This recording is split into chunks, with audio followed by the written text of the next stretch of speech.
O fundo do mar é recheado de mistérios até os dias de hoje. O desconforto da profunda imensidão nos envolve em uma dolorosa apreensão do que pode estar por vir.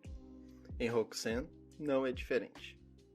Foi uma experiência única, recheada de aflição, principalmente pelo tio Greg ter certo medo do mar. E essa obra, ela passa 90% dela no fundo do oceano. Eu particularmente gosto de ler obras bizarras, sempre fui, convivo com isso desde quando adentrei esse mundo de animes e mangás. Mas com Rokusen foi uma experiência bem diferente pela minha tassalofobia. A obra já começa em uma plataforma em meio ao mar, durante a noite. Funcionários guiam uma espécie de burocrata reforçando o uso de máscara devido a um certo cheiro. Chegando na sala, a gente pode ver equipes de limpeza retirando dejetos, ditos como gordura. Porém, a gente pode observar muito facilmente que as paredes estão sujas de sangue. Algo muito grotesco e violento aconteceu ali dentro. O burocrata cita então que precisam andar logo, antes que o acordo seja assinado e a empresa não possa mais operar naquela região. Dito isso, o rosto de apreensão de um dos funcionários chama a atenção. E após isso, um painel mostrando uma das janelas, mirando literalmente na escuridão do fundo do mar. Esse início já me deixou com alguma pulga atrás da orelha sobre o que aconteceu ali antes desse evento. E já cogitei que o continuar da obra ia ser relacionado a isso. E nesse meio tempo a gente dá um salto de 3 anos, em que conhecemos nosso protagonista, Kadokura Kengo. Um funcionário mimado, provavelmente das grandes metrópoles, que se eu fosse apostar, ele não duraria muito naquele lugar.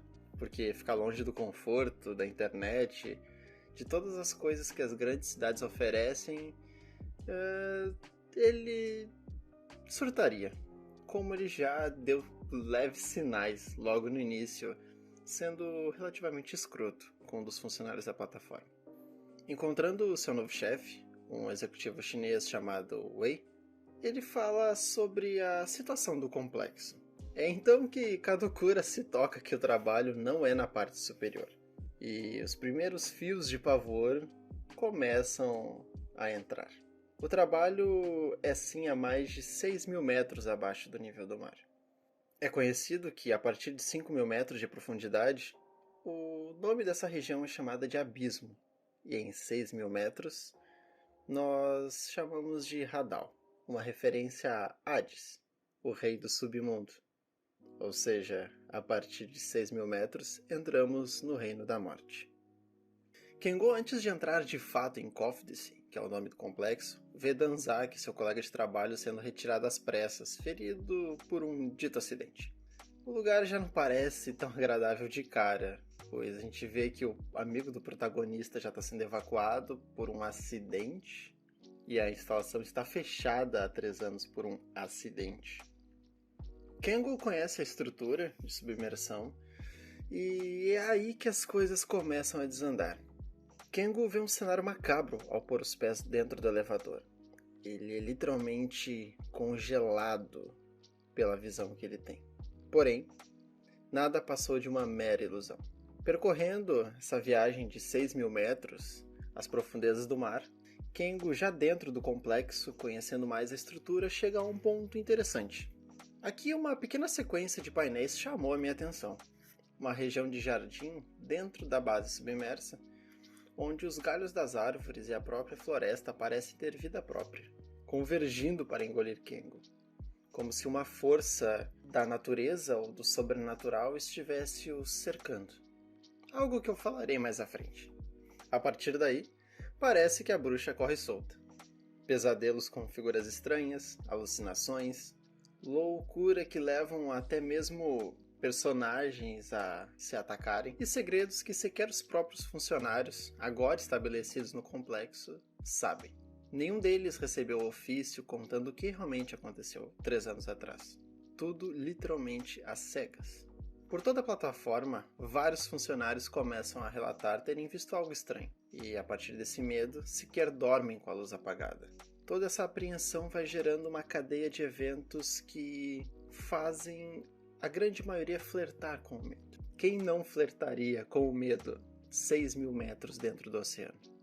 Mas quando pensamos que finalmente a equipe vai se retirar para a superfície, devido a alguns erros dentro da plataforma, alguns achados, algumas verdades ditas, tudo muda de forma drástica. E é aí que eu pensei, bom, ou vai dar tudo certo ou vai dar tudo errado. E a segunda opção estava certa. É aberto o dito caminho dos demônios, e o reino da morte é instaurado no complexo subaquático. Zumbis, criaturas bizarras surgem e a comunicação com a superfície é cortada. O elevador também é desconectado da plataforma. Nada restaria aos sobreviventes a não ser enfrentar o inferno que os aguardava.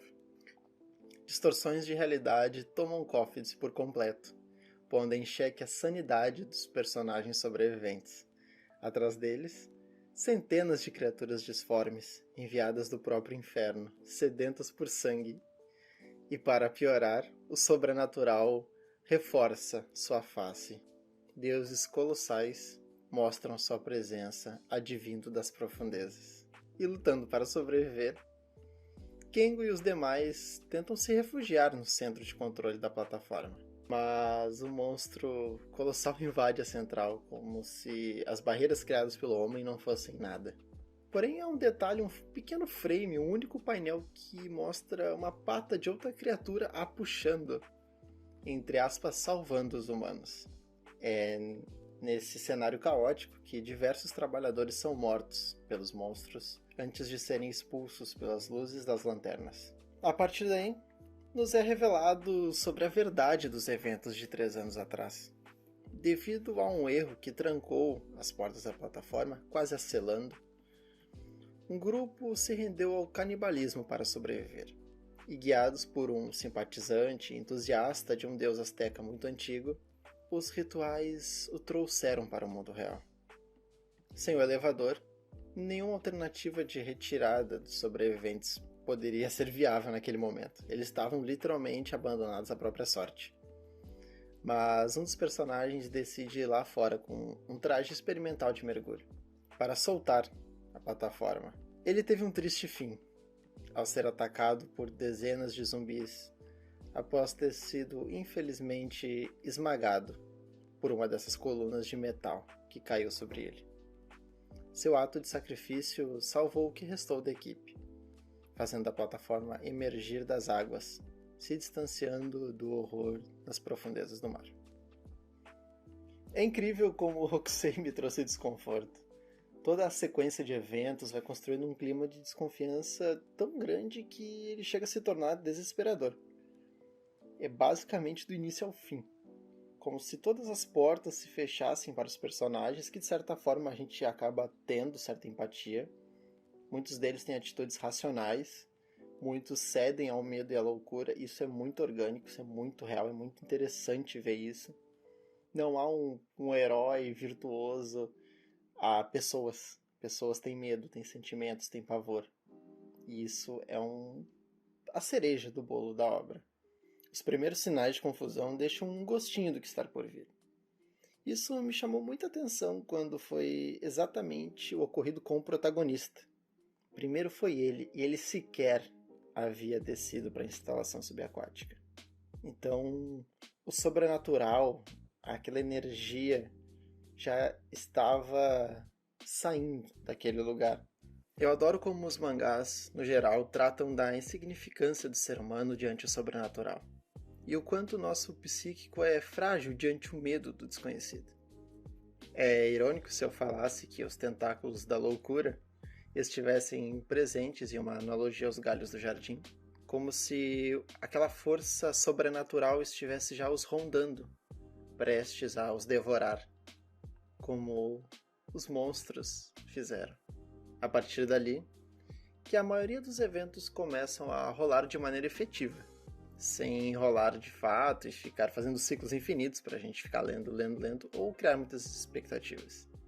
As coisas acontecem porque devem acontecer. A aflição, os medos pesadelos agarrados à mente longe da civilização moderna e próximos do próprio inferno antigo. Bom, esse foi o vídeo de hoje. Aqui quem vos falou foi Tio Gregs. Fiquem à vontade para compartilhar, comentar, curtir. Leiam mangás, é extremamente importante para a literatura. As referências orientais são insanas, são muito boas. E ficamos por aqui. Espero ver vocês no próximo vídeo. Forte abraço, tchau, tchau!